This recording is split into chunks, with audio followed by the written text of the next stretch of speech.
Hey friends, who's hungry? Want to be the hero of Thanksgiving dinner? This spatchcock turkey on a pellet grill will do it. Crispy on the outside, juicy on the inside, and packed with wood-fired flavor. First, we're going to brine our turkey. This keeps the meat tender and full of flavor.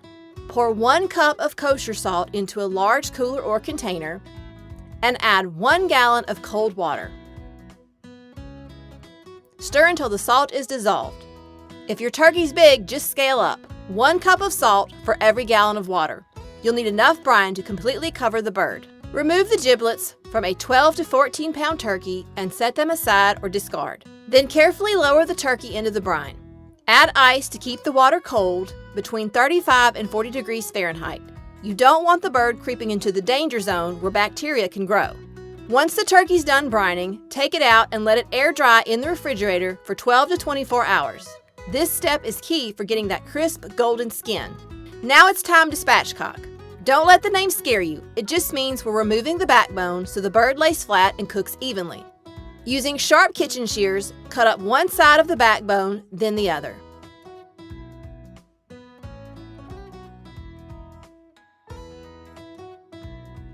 Remove the backbone and press firmly on the breastbone to flatten the turkey. This helps the turkey cook faster and gives us perfectly even results. No dry white meat, no underdone dark meat. Next, let's season. Brush the turkey with half a cup of olive oil, making sure to coat both sides evenly.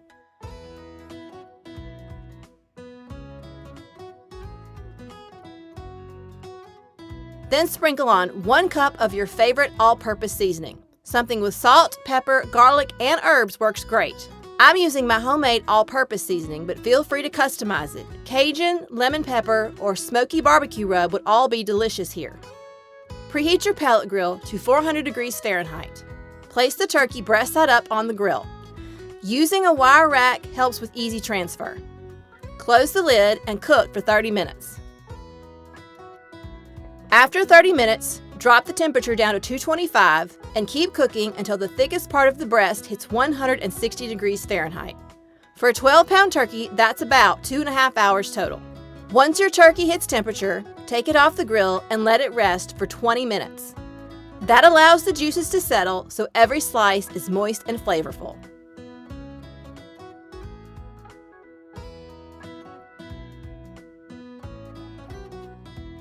Looking for more recipes? Watch my next video and be sure to subscribe to my channel.